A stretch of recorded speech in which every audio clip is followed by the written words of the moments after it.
Africa Today, bonsoir à tous et bienvenue dans ce journal. De retour au Bercail, le président en exercice de l'Union africaine, professeur Alpha Condé, a rendu hommage à Teli Diallo, premier secrétaire général de cette institution à sa naissance. À la même occasion, il a interpellé les autorités et les citoyens à un changement de comportement pour débarrasser Conakry de l'insalubrité. Les explications avec Saloum Condé.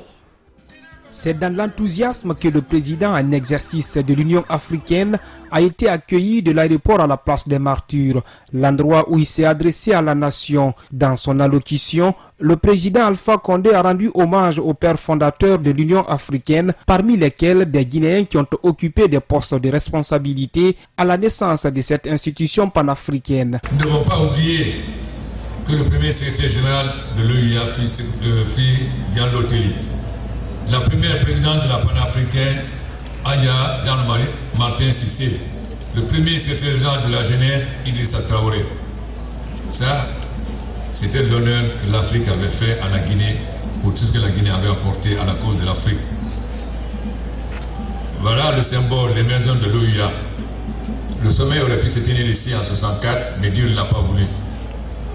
C'est seulement plusieurs années après que nous avons cette chance. Le destin extraordinaire, le Ghana et la Guinée ont été ceux qui vont montrer la voie de l'indépendance. Et voilà que c'est le président du Ghana qui est chargé de prononcer le discours de remerciement devant le président de Guinée qui est président en exercice.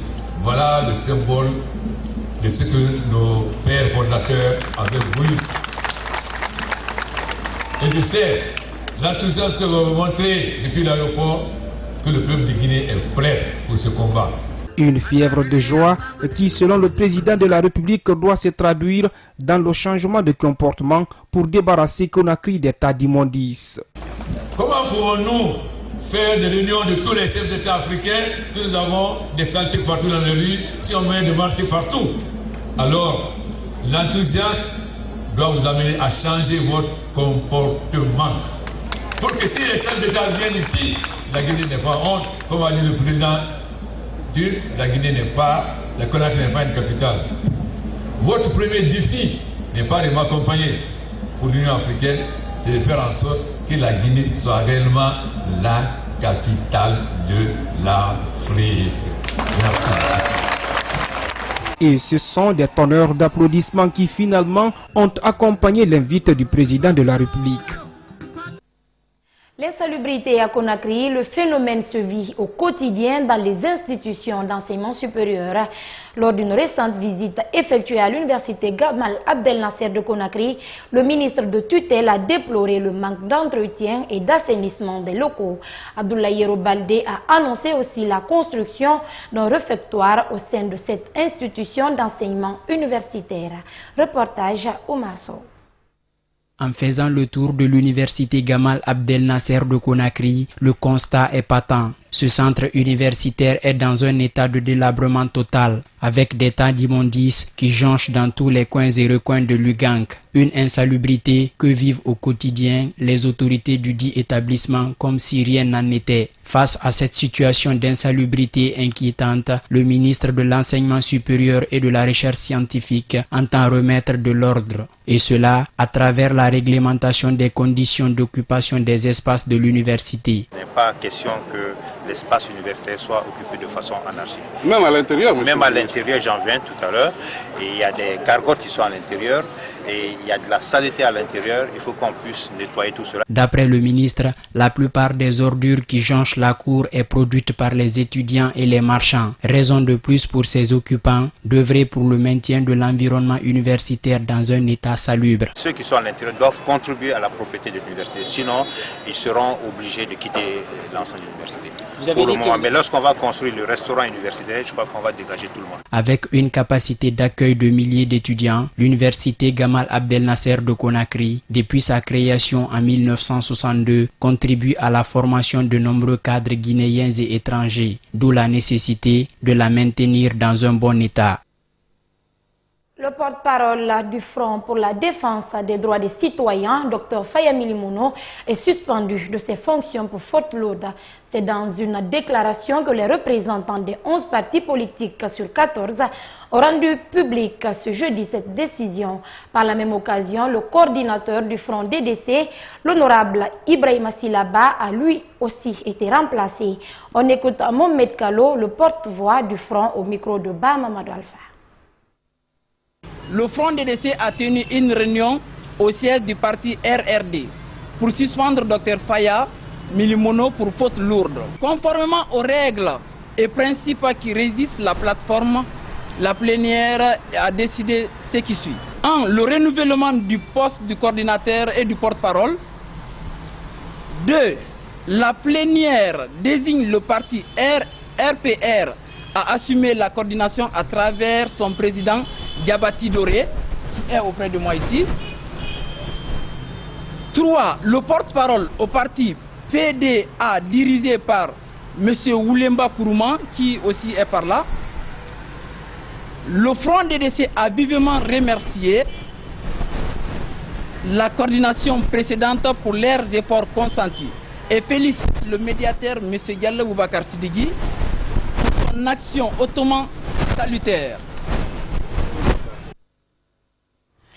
L'Association des professionnels africaines de la communication APAC et l'Association des femmes journalistes se disent indignées de l'interpellation de notre consoeur Mariam Kouyaté, journaliste à Lynx FM.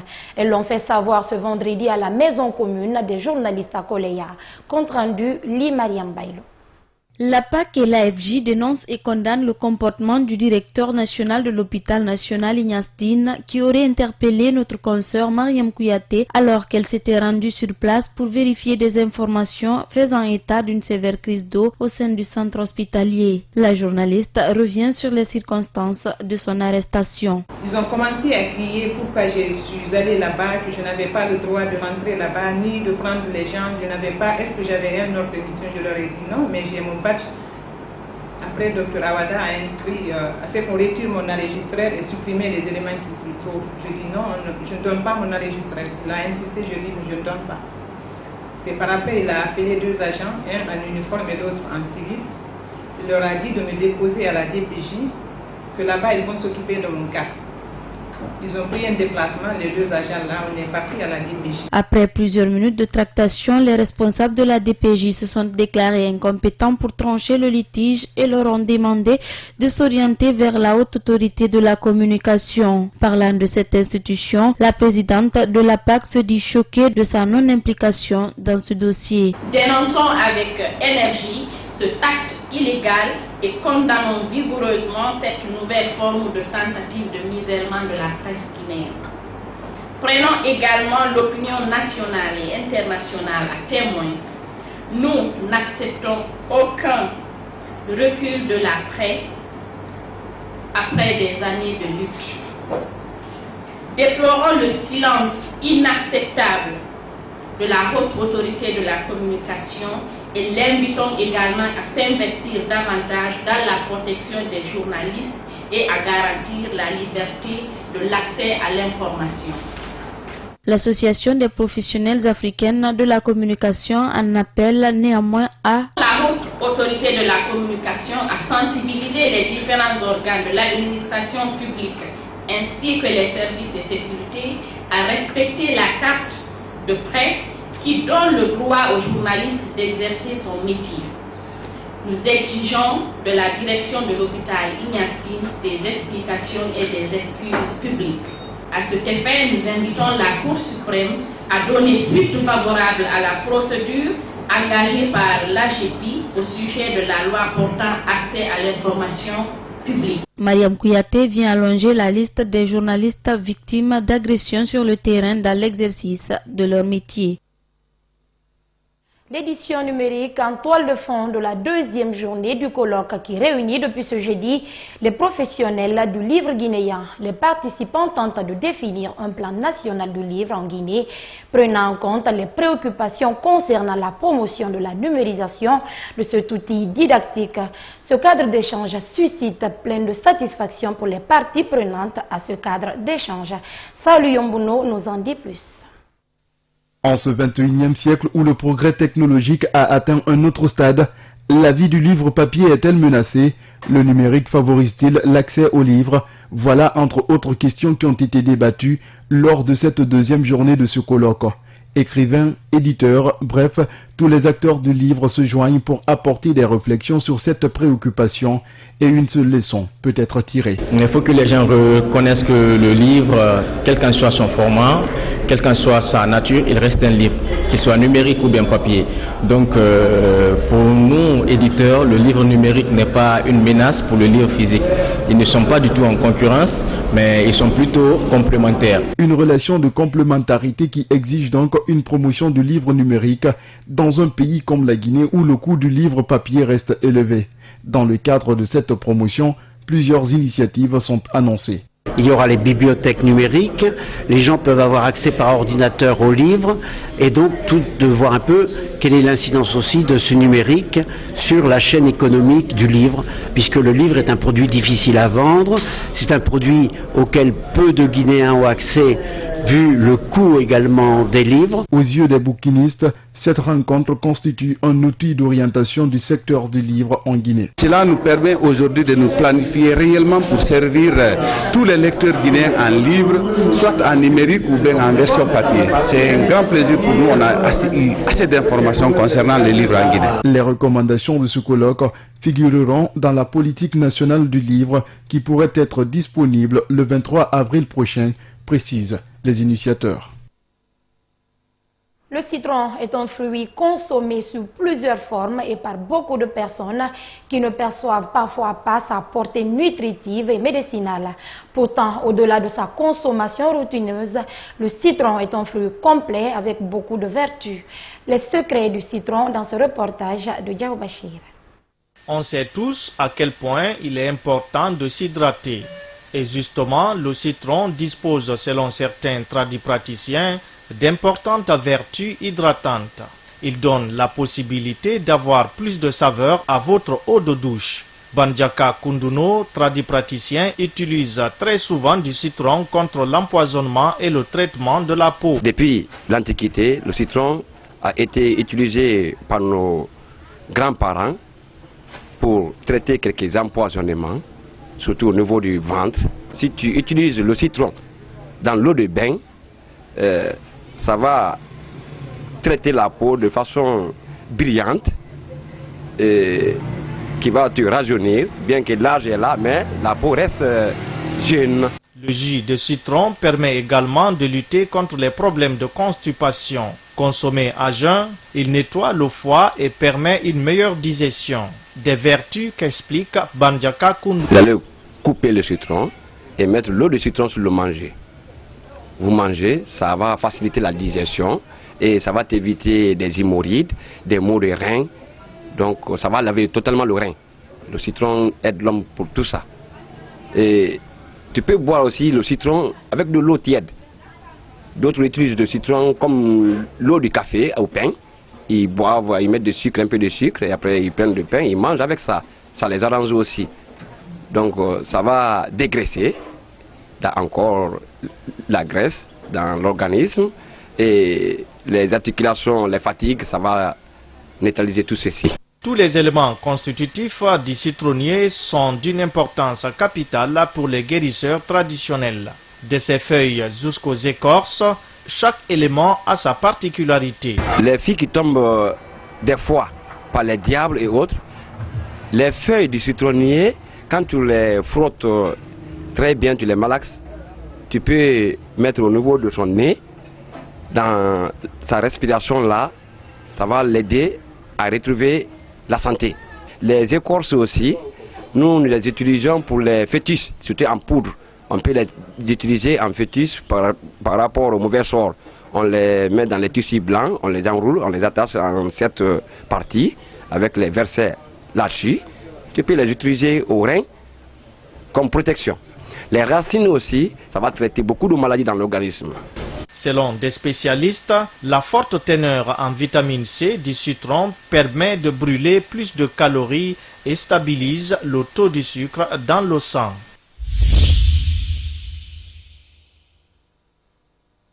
Le Premier ministre français Bernard Cazeneuve parle d'une attaque à caractère terroriste. Ce matin, en plein cœur de Paris, un militaire a été agressé au Louvre. Ses collègues ont riposté en ouvrant le feu sur son assaillant armé d'une arme blanche. Regardez les faits. L'attaque s'est déroulée dans l'escalier qui conduit à l'entrée du musée du Louvre en plein Paris vers 10 h ce matin. Sur cette photo, on voit des unités d'élite se déployer. Les autorités parlent très vite sans détour d'une tentative d'attentat. Un attaquant qui était armé d'une machette au moins, peut-être d'une deuxième arme, qui avait des sacs à dos, s'est précipité, s'est engagé auprès des policiers et des militaires qui étaient en sécurisation en proférant des menaces, notamment à l'Akbar. La patrouille a d'abord essayé de maîtriser l'individu et n'y parvenant pas et un des soldats étant blessé, un soldat a effectivement ouvert le feu pour neutraliser l'agresseur. 5 balles sont tirées sur l'assaillant par l'un des militaires de la patrouille Sentinelle, dont une au ventre qui le blesse grièvement. Certains passants ont entendu la riposte des militaires. On a entendu deux coups, donc je pense 2 coups de feu parce qu'on ne savait pas trop, on s'est dit peut-être quelque chose est tombé ou quoi que ce soit. Et en fait juste après il y a eu 4-5 coups et donc là on a entendu tout le monde crier, courir. À l'intérieur du musée qui a ouvert 1 heure avant l'attaque, des centaines de personnes sont confinées, regroupées dans des salles fermées par le personnel du Louvre, comme on le voit sur ces images tournées par des visiteurs. On est resté 1h30, on a demandé un peu bloqué à côté du château de Charles V. On voyait rien, nous, on n'avait pas le droit de se mettre vers les vitres, on n'avait pas le droit de s'approcher des fenêtres, on devait rester au milieu de la salle, donc on pouvait rien voir du tout. Il n'y a absolument pas eu de panique, les employés du Louvre ont été très professionnels et on a vraiment été maintenus dans des salles tout à fait au calme. Pendant ce temps, les démineurs interviennent sur les 2 sacs de l'assaillant, mais aucun engin explosif n'est finalement retrouvé. L'enquête ouverte a été confiée à la Direction générale de la sécurité intérieure et le parquet antiterroriste a été saisi. En France, toujours, le meeting s'annonçait périlleux et il a été pour François Fillon. Le candidat de la droite à la présidentielle française était hier dans les Ardennes face à ses militants combatifs, déterminés à tenir ferme pour se défendre dans le Penelope Gate, l'affaire des emplois fictifs présumés de son épouse, mais maintenant de ses enfants. Suivez. Il poursuit sa campagne, coûte que coûte. Fillon, voleur d'émission. François Fillon déterminé à aller jusqu'au bout, malgré les révélations qui s'enchaînent. Hier soir, envoyé spécial a diffusé une interview de son épouse Pénélope, réaffirmant en 2007 qu'elle n'avait pas travaillé pour son mari. Je n'ai jamais été son assistante ou quoi que ce soit de ce genre. Je ne m'occupe pas non plus de sa communication. Mobilisation pour sauver le soldat Fillon. Ce week-end, des tracts dénonçant une chasse à l'homme seront diffusés à 4 millions d'exemplaires par les militants. Les soutiens du candidat sont à la manœuvre. Il y a une traque, je vous assure, qui est organisée. C'est difficile, notamment pour sa famille. Et ce qui supporte le moins, c'est que sa famille puisse être atteinte. Et je pense que cet acharnement est malsain. Son nom avait été évoqué dans la presse pour remplacer François Fillon. Ce matin, Gérard Larcher dément des affirmations extravagantes et il affiche son soutien. Mais des voix discordantes se font aussi entendre dans le parti. Et dans cette interview, je pense qu'aujourd'hui, il paye aussi le fait qu'il n'a pas su bien rassembler.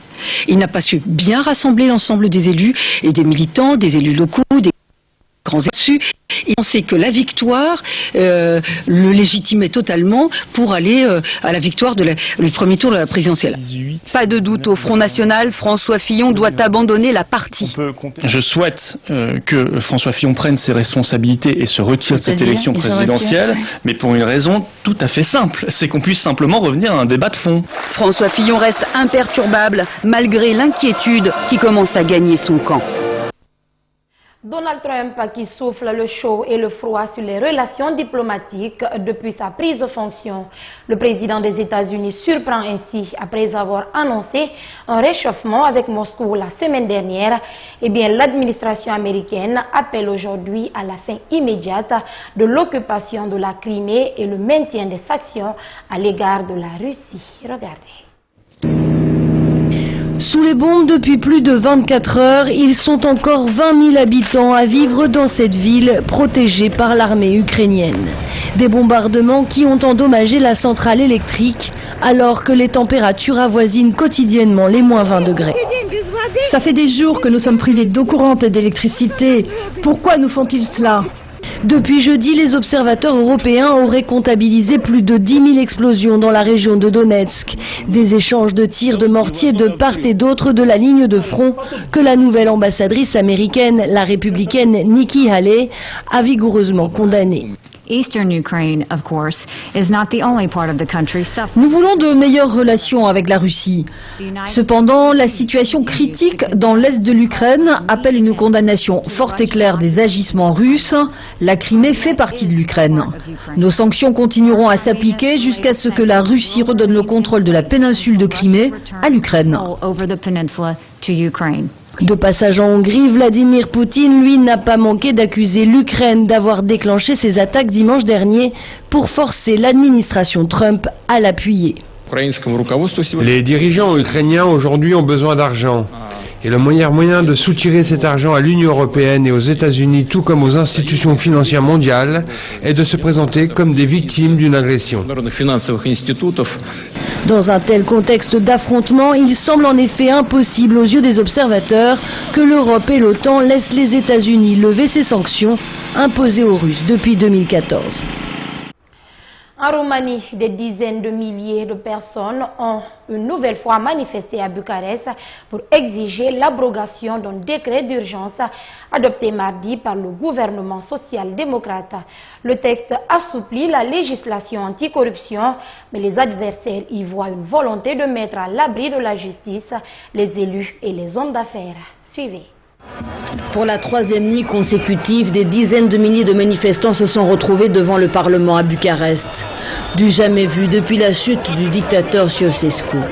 C'est justement pour éviter un retour en arrière que tous ces citoyens se mobilisent.